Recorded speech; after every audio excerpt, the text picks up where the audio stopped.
Today we're just going to talk about habits, how habits affect our lives. And of course we're going to talk about it in movement.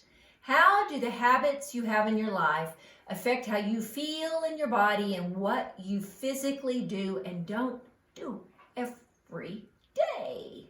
Again. I'm Lisa Ann McCall. Today we're going to talk about some more posture stuff and posture in relationship to habits. Pretty much our bodies are a reflection of the habits of our lives. You know, if you have some weight on you and you don't like to exercise, or you have weight on you because you physically are scared to exercise, or you have posture you don't think looks good because you're at a desk, it's just a habit. Basically, we're just talking about the reflection of our habits. Not a bad thing, not a good thing. This is not a criticism. This is just an observation, which I think we could use more often, because when I look at the fitness industry, medical industry, and I look at people or have people come to me with aches and pains, and so often it gets back to, I just don't have time to do that, or I just didn't do it, or I don't want to do it, or I think one of the big ones is you just don't believe that it'll give you necessarily what you really want, or it's going to make that big of impact on your life, whatever it may be. If it's going for a walk or stuff I teach or whatever. But I do see that I have been teaching these concepts for 25, 27 years, and it's difficult for people to think of it as important, like how I sit, how I bend, and all that kind of stuff. And today I just want to talk about why I think this happens. And it's not always a conscious thing. I think if I asked a lot of people, do you think your posture affects your life? They'd say, oh yeah, it probably does, you know. But there's got to be something really strong that keeps us from doing things that really make us happier, feel better, you know. And I really have been looking at that in my own life. For instance, one thing in my life is I just never cooked. I had a business. I like to exercise. I work for myself. I took care of my dogs. And cooking just looked like too much work, even though I thought it was a really nice idea. And I thought it was a cool art form. And so for years, I never did cook. And as I've gotten older, I've been more interested, and I have gotten into it.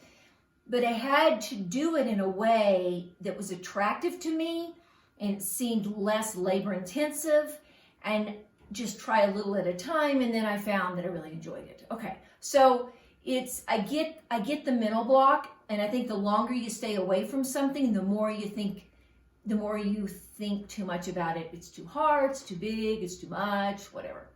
And you may not even know you're thinking about it. But I would say I see so many young people today just stressed out saying, oh, I know if I just get up and do my yoga, or just do my breathing, or I just do your movements, if I just would do. And I'm like, wait a minute, what is going on here? You know, and I think one of the things that's going on here is we're not telling ourselves the truth. Because when you say, I don't have enough time, I'm too tired, or I really don't think whatever that thing is going to make that big an impact on my life, you may not be saying those things, but you believe them. It's not true.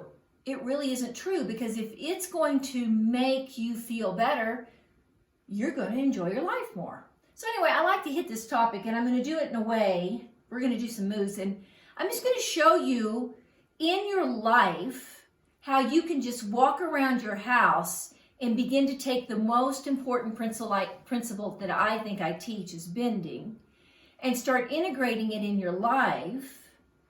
And it will make a big impact. It will. At first, you have to slow yourself down to feel the movement. And that's not a bad thing, because you're going too fast anyway. You slow yourself down, you practice the movement, then you find out how you feel. And you do 2 or 3 things in your life like that, and pretty soon you've carved out a little something that changes your life. And the reason you still like to slump or cross your legs or whatever is because your body is still in that restriction or that shape. It's normal to your body. So if someone was teaching me how to play tennis and I had a really bad backhand, I'm not going to get my backhand different till I feel how to do the backhand different. It's not a thought thing, it's a feel thing. But we're so in our heads that we interpret everything from a thought. And the body doesn't think. It feels, and it affects the brain in a really good way. Okay, so let's work body to brain. All right, so I'm going to get up and we're going to go, I'm going to pet my dog. So when I go pet my dog, one of my dogs, I'm going to bend over, just like I've taught you. You know, I have that groove in my back. Take my time if you need to, and I'm just going to pet Texas. And then I can sit and rub my little buddy and get a nice butt and hamstring workout. But if nothing else, I'm in my body. And that will make a difference over time. You will. You'll feel it. So we'll go in here. I'm going to go into the living room. Hey, Ruth! Hey, Ruth! Got a cookie! And then I'll give Ruby a cookie. Ruth! Oh, yeah, this. And so she's going to come over to her bed. See that? Down. And then I can bend over and I can give her a cookie. Oh, yeah. She loves that. And then Tex, come here. Come here, Tex. Come here, bud. Come here. Oh, yeah. Oh, yeah. So here I am again. So I do bend all the time. I do bend a lot. So this is why I kind of think it's my favorite to teach people. And so every day we have these little towels we put down and we give the dogs a Kong. And I'll come over here. Now I'm going to show you how you could do it to practice it. Put your non-dominant arm on your back. I'm a lefty. That would be my non-dominant. Wait, this is my dominant. Put your dominant arm on your back. Yeah. Keep your non-dominant arm out here. So I can feel where my back feels like. See, so if my back is, I've got my nice arch. I'm doing that, bend my knees a little more if I can't help it. Then I'm going to pick up the Kongs. And I can set them here. And then I'm going to pick up this towel. I do this every day. Pick them up. And I go over here. And I put them in this basket. Like that. And that's one of the many things. And then, you know, you can do things like clean up stuff. Oh, look, I have this underneath. Right under here, I have some tissue paper stuff I can get out from underneath here. I can pick up some slippers. I mean, there's stuff all over the place. I would take this movement and I would use it because it's going to make a difference. So if I want to set them back down, set that down. I'm going to get on the couch. Another big deal. Stick your butt out. Throw that on your back. It's not enough. You're looking for comfort. If you think, oh, I don't want to think about that at the end of the day. I don't want to think about any of that. That's like checking out. Total checkout. You haven't connected to your body. So many people go, I'm going to go do Qigong. So they do their Qigong workout, let's say. And really are there. A present Qigong. Love Qigong, personally, I do. Or Tai Chi or whatever. Or go, you do your workout. And then everything turns off. Like, doesn't matter anymore. And that is where I think the stress comes in. Is that we check in and we check out and we think that's normal.